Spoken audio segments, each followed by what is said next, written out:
اعوذ باللہ من الشیطان الرجیم بسم اللہ الرحمن الرحیم الحمد للہ وکفی والصلاة والسلام علی سیدنا المصطفى اما بعد قال اللہ تبارک وتعالی اعوذ باللہ من الشیطان الرجیم بسم اللہ الرحمن الرحیم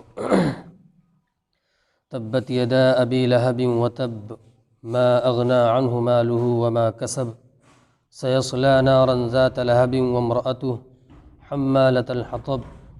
فی جیدها حبل من مسد صدق اللہ العظیم۔ محترم بزرگ و عزیزو، یہ جو سورت آپ حضرات کے سامنے تلاوت کی گئی ہے، یہ سورت ایسی سورت ہے جو عام طور سے اکثر مسلمانوں کو یاد ہوتی ہے، اور اس کے ساتھ ساتھ نمازوں میں اکثر یہ پڑھی جانے والی سورت ہے۔ مسلمان اکثر اس سورت کو نمازوں کے اندر پڑھا کرتے ہیں اور بچے اس کو یاد بھی کرتے ہیں، اور اکثر مسلمانوں کو یہ سورت یاد ہوتی ہے۔ تو یہ سورت ایسی ہے کہ عام مسلمانوں کو یہ سورت یاد ہوتی ہے اور نمازوں کے اندر پڑھی جاتی ہے۔ اس سورت کی کچھ تفسیر آپ حضرات کے سامنے بیان کرنی مقصود ہے،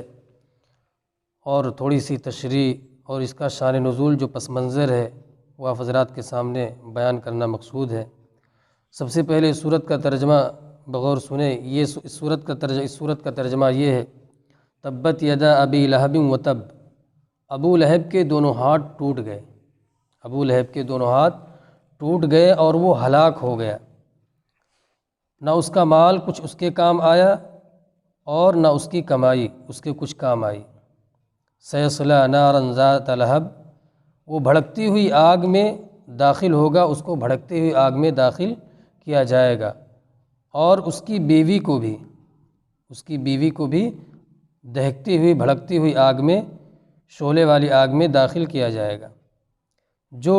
ایندھن اٹھائے پھرتی ہے اس کی گردن میں خوب بٹی ہوئی رسی پڑی ہوئی ہوگی۔ یہ اس کا ترجمہ تھا۔ اس کا شان نزول اور پس منظر یہ ہے کہ اللہ کے نبی صلی اللہ علیہ وسلم کو جب پیغمبری ملی اور اللہ کے نبی صلی اللہ علیہ وسلم نے دعوت کا کام شروع کیا، تو شروع ایام میں اللہ کے نبی صلی اللہ علیہ وسلم اپنے دعوت کے کام کو عام لوگوں تک نہیں پہنچاتے تھے، بلکہ شروع میں اللہ کے نبی صلی اللہ علیہ وسلم یہ کام کرتے تھے کہ صرف اپنے گھر والوں کو دعوت اسلام دیتے تھے۔ لیکن بعد میں ایک آیت نازل ہوئی کہ آپ اپنے خاندان والوں کو بھی ڈرائیے، وَأَنذِرْ عَشِيرَتَكَ الْأَقْرَبِينَ، کہ آپ اپنے خاندان والوں کو بھی ڈرائیے، قریبی رشتہ داروں والوں کو بھی ڈرائیے۔ تو اللہ کے نبی صلی اللہ علیہ وسلم نے ایک مرتبہ سوچا کہ اپنے خاندان والوں کو کس طرح بلایا جائے۔ تو عام طور سے ایک دستور تھا عرب کے اندر کی خاندان والوں کو جب بلانا مقصود ہوتا تھا تو قریب کے اونچے پہاڑ پر کوئی آدمی چڑھتا تھا اور چڑھ کر کے وہاں اپنے خاندان والوں کو، اپنے قبیلے والوں کو آواز دیتا تھا۔ تو اللہ کے نبی صلی اللہ علیہ وسلم کو چونکہ یہ صورت معلوم تھی کہ خاندان والوں کو کیسے جمع کیا جاتا ہے، تو اللہ کے نبی صلی اللہ علیہ وسلم نے ایک مرتبہ جو مکہ کے اندر، حرم کے اندر ایک پہاڑی ہے جہاں سے لوگ سعی کرتے ہیں، اس پہاڑی پر اللہ کے نبی صلی اللہ علیہ وسلم چڑھے۔ تو چڑھنے کے بعد اللہ کے نبی صلی اللہ علیہ وسلم نے اپنے خاندان والوں کو آواز دی، یا صباحا یا قریش۔ اللہ کے نبی صلی اللہ علیہ وسلم نے آواز دی، یا صباحا یا قریش۔ اس کا مطلب یہ تھا کہ اہل عرب جو ہے، خاندان والوں کو جب کوئی لڑائی جھگڑا ہوتا تھا، عام طور سے یہ دستور تھا زمانے جاہلیت میں کہ قبیلے میں لڑائی ہوا کرتی تھی۔ زمانے جاہلیت میں لڑائی ایک عام بات تھی ان کے اندر، ہر ایک قبیلے سے دشمنی اور کسی قبیلے سے دوستی یہ رہا کرتی تھی۔ تو جب کسی کو کسی چیز کی وحشت ہوتی تھی، کسی قبیلے سے ڈر محسوس ہوتا تھا، تو آدمی قریب کے اونچائی پر چڑھ کر کے اپنے قبیلے والوں کو بلاتا تھا۔ تو اللہ کے نبی صلی اللہ علیہ وسلم بھی چڑھے، اور پہاڑی پر جب چڑھے اور چڑھنے کے بعد وہاں سے آواز دی، وہاں صباحا یا قریش، کہ اے لوگوں حاضر ہو جاؤ۔ صبح کا تذکرہ اس لیے کیا کہ عام طور سے دشمن جو ہوتے تھے وہ صبح کے وقت، یعنی عام طور سے فجر کے وقت نیند کا غلبہ ہوتا ہے، اس لوگ سوتے رہتے تھے، تو دشمن جو حملہ آور ہوتے تھے تو وہ صبح ہی کے وقت حملہ کرتے تھے، تو اس لیے یہاں صبح کا تذکرہ کیا۔ تو جب قبیلے والے اللہ کے نبی صلی اللہ علیہ وسلم کے خاندان والے، قبیلے والے جمع ہو گئے، تو اللہ کے نبی صلی اللہ علیہ وسلم نے قبیلے والوں سے ایک بات فرمائی کہ اگر میں ایک بات یہ کہوں کہ اس پہاڑ کے پیچھے ایک ایسے کچھ لوگ ہیں جو عنقریب آپ کے اوپر تم لوگوں کے اوپر حملہ کرنے والے ہیں، تو کیا تم لوگ ہماری بات مانو گے؟ کیا تم لوگ ہماری بات مانو گے؟ تو قبیلے والوں نے بیک زبان ہو کر کے کہا کہ کیوں نہیں ہم آپ کی بات مانیں گے، آپ تو ایسے ہیں کہ اب تک ہم نے آپ کی زبان سے جھوٹی بات سنی ہی نہیں، آپ سچے ہیں، آپ صادق ہیں، اگر آپ کے پاس کوئی امانت رکھی جاتی ہے تو آپ اس کے اندر بالکل خیانت نہیں کرتے، تو ہم آپ کی بات کیوں نہیں مانیں گے؟ قبیلے والوں نے بیک زبان ہو کر کے کہا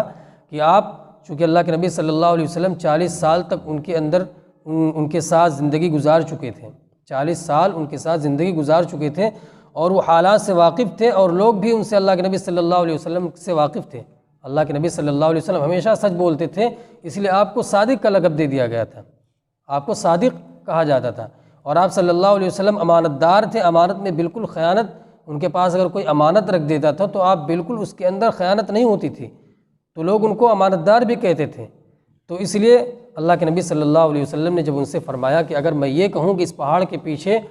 ایک قوم ایسی ہے جو عنقریب تم پر حملہ کرنے والی ہے، تو کیا ہماری بات مانو گے؟ تو قبیلے والوں نے بیک زبان ہو کر کے کہا کہ آپ تو صادق ہیں، آپ امین ہیں، ہم آپ کی بات مانیں گے، بیک زبان ہو کر کے کہا۔ تو اللہ کے نبی صلی اللہ علیہ وسلم نے کہا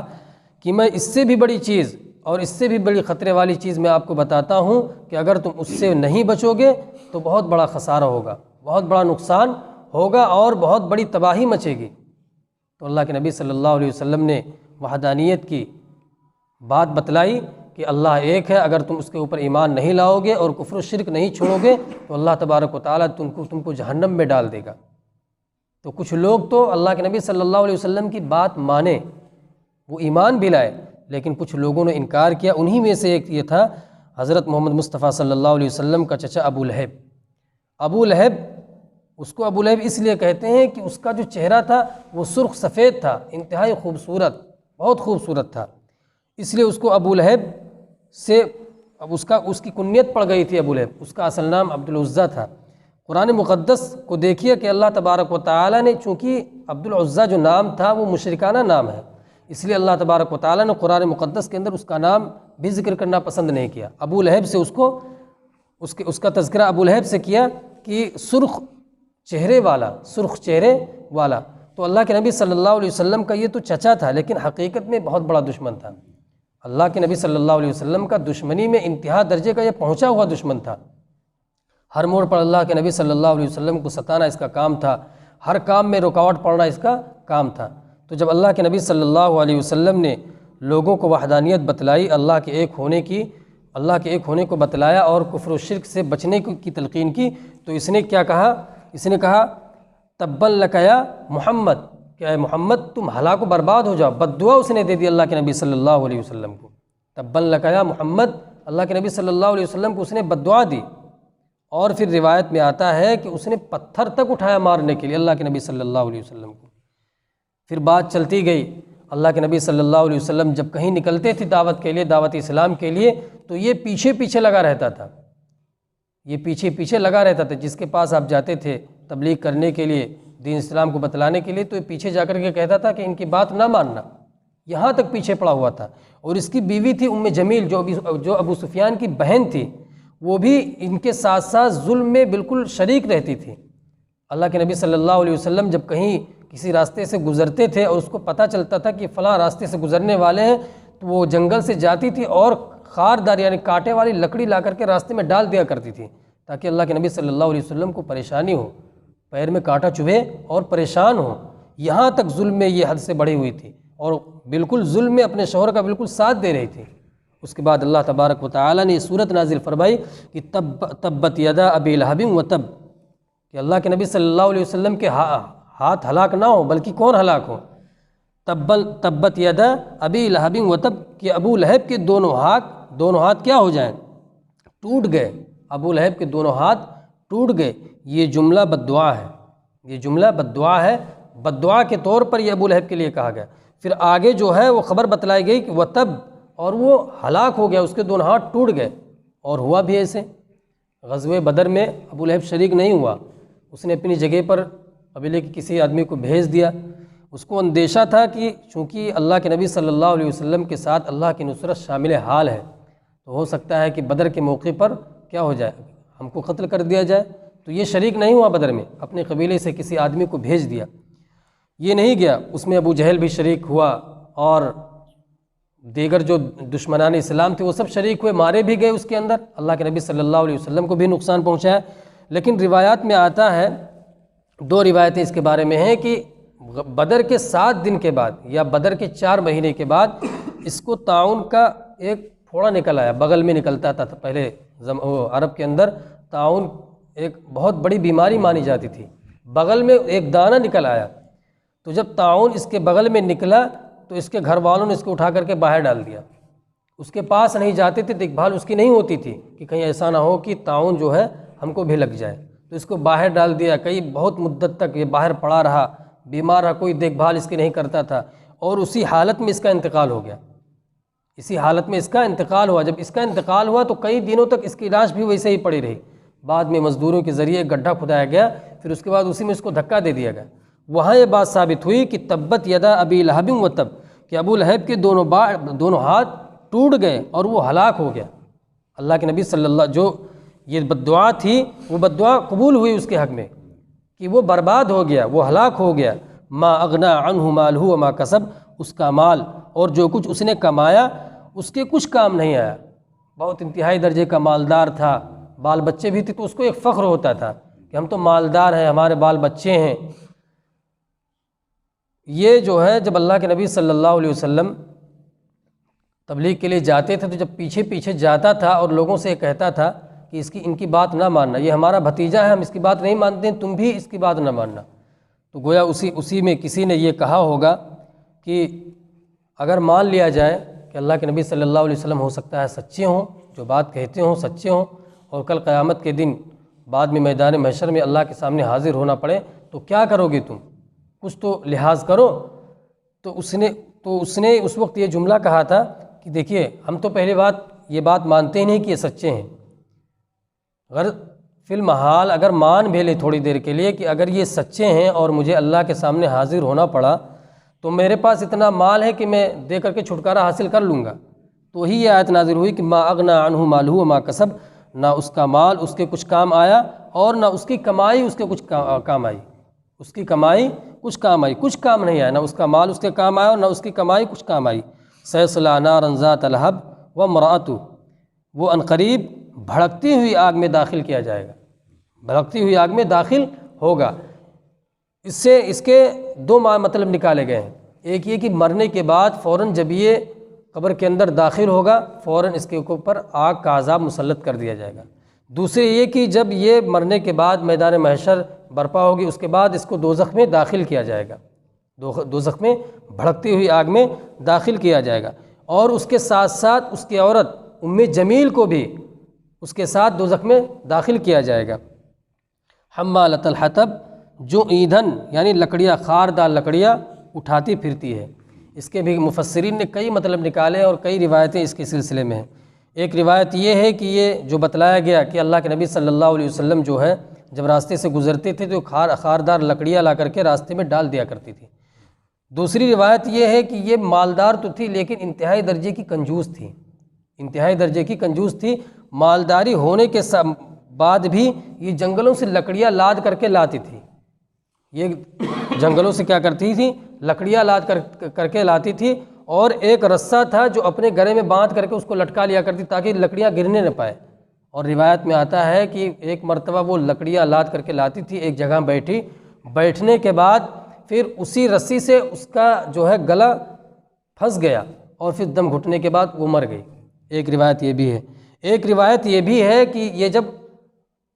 اللہ تبارک و تعالیٰ اس کو مجبور کریں گے، جیسے یہ اللہ کے نبی صلی اللہ علیہ وسلم کے راستے میں یہ